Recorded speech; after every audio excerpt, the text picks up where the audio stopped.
Okay, तो हमने ये पूरा डेटाबेस क्रिएट कर लिया। अब हम समझते हैं कि एक्चुअली ये क्रिएट करने में क्या लॉजिक है और एक्सेल के जैसे एसक्यूएल कैसे सेम टू सेम है। तो सबसे first, what does create mean in SQL is, basically Excel के एग्जांपल से समझते हैं। आप एक्सेल में क्या करते हो, एक फाइल क्रिएट करते हो। सिमिलरली एसक्यूएल में जब आपको पूरा डेटा इंसर्ट करना होता है तो आपको पहले क्रिएट करना पड़ता है एक डेटाबेस। उसके बाद why do we need create before inserting, मतलब कि जैसे कि ये टेबल है तो ये डायरेक्ट टेबल कैसे रैंडमली मैं कहीं पे भी वर्ड में नहीं बना सकती थी, मेरे को एक पूरा डेटाबेस यानी एक्सेल शीट चाहिए थी। इसीलिए हम लोग को एसक्यूएल में भी पहले क्रिएट करना पड़ता है और उसके बाद इंसर्ट करना पड़ता है। What are the objectives, what objects can we create in SQL. तो पहले एक्सेल में हम क्या क्या करते हैं, पहले एक्सेल की ये फाइल खोलते हैं, फिर ये शीट होती है, उसमें ये कॉलम्स और ये रोज होते हैं। सिमिलरली एसक्यूएल में भी डेटाबेस यानी कि ये पूरी एक्सेल की फाइल, टेबल्स यानी कि ये जो टेबल है वो, कॉलम्स और रोज, ये सब होता है।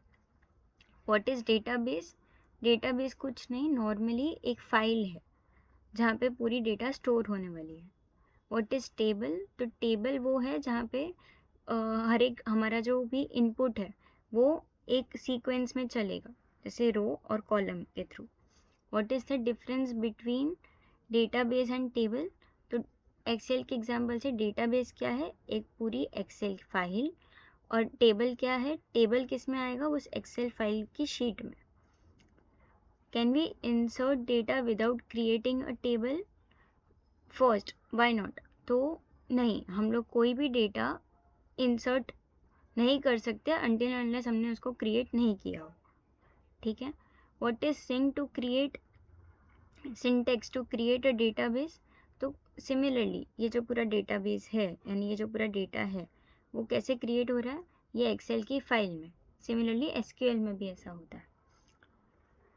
उसके बाद what happened if we try to create database that already exist, मतलब कि अगर ये एक्सेल फाइल का नाम सपोज होता ABC, तो क्या हम वापस से किसी एक्सेल फाइल का नाम लिख सकते थे ABC? नहीं।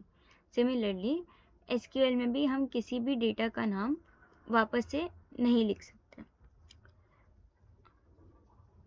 How do we check if the database was created, तो यहाँ पे देखो, यहाँ पे create database, use database, show table, ये सब आ गया है ऑटोमेटिकली।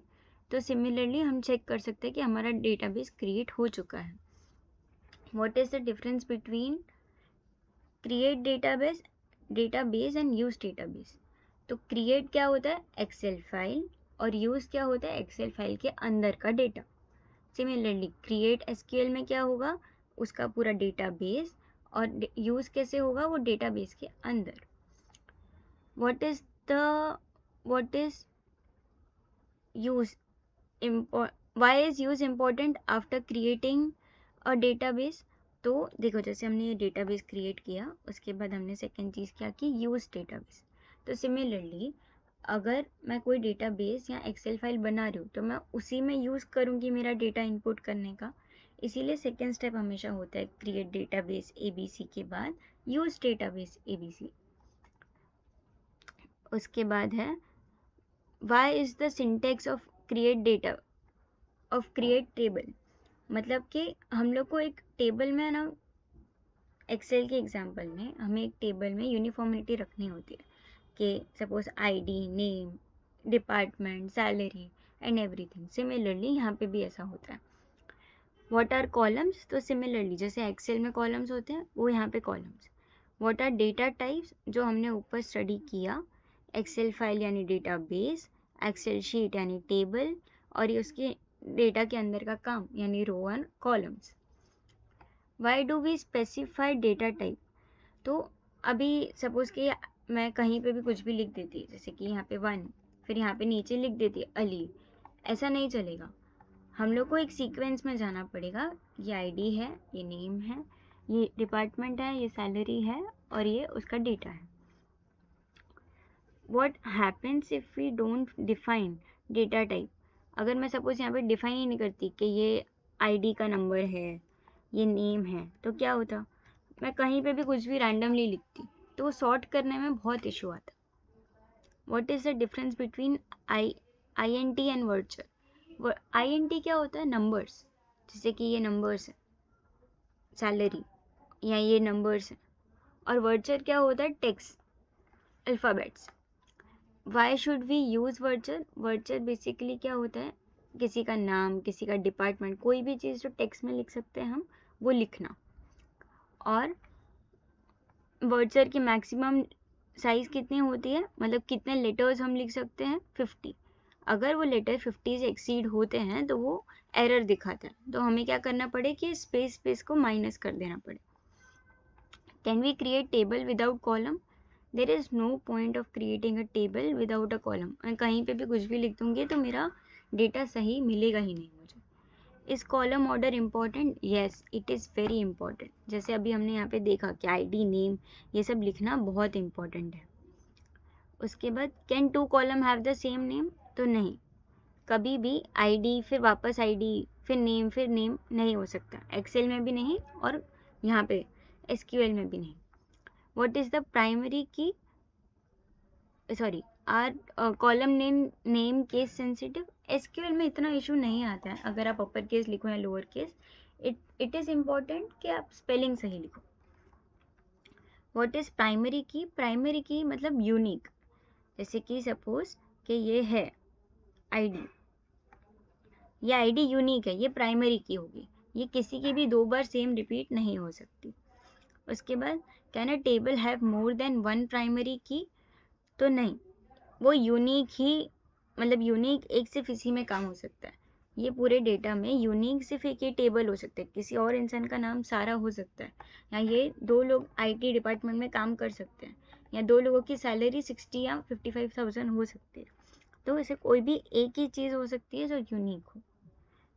कैन अ प्राइमरी की कंटेन नल? तो नहीं, कोई भी प्राइमरी की 0 डिफाइन नहीं कर सकते हम। वाई इज़ प्राइमरी की इम्पॉर्टेंट? ताकि हम सॉर्ट करते टाइम हमें पता चले कि अच्छा इसका यूनिक आईडी ये है। मतलब सपोज हम अहमद को ढूंढ रहे हैं तो 7 अहमद है, पर हम कौन से अहमद को ढूंढ रहे हैं? 3rd वाले को, ऐसा। What happens if we try to insert null into a null column? Suppose into not a null column. अगर सपोज कि कोई भी डेटा है जिसमें मैंने कोई भी वो नहीं लिखा, सपोज कि यहाँ पे मैंने लिखा ही नहीं वो कौन से डिपार्टमेंट का है, तो जब मैं सॉर्ट करूँगी ना तब मेरा जो क्वेरी होगा वो रन ही नहीं होगा, क्योंकि उसको पता ही नहीं है ये कौन से डिपार्टमेंट का है। तो बहुत, हर एक कॉलम में एक चीज़ डिफाइन होनी कंपलसरी है। What does unique do? तो यूनिक भी सेम प्राइमरी की तरह होता है, बट उसमें क्या होता है कि वो एक यूनिक आइडेंटिटी दिखाता है। जैसे कि सारा सेकेंड आइडेंटिटी वाली है वो प्राइमरी की, बट सारा यूनिकली कैसे डिफाइंड हो सकती है कि उसकी सैलरी या कौन से डिपार्टमेंट में है वो, उसके through. What is the difference between a primary की एंड अ यूनिक की? तो यही जो मैंने अभी बोला कि प्राइमरी की सिर्फ एक ही बार यूज़ होती है और एक ही इंसान के लिए यूनिक होती है, और यूनिक की में हम 0 भी लिख सकते हैं।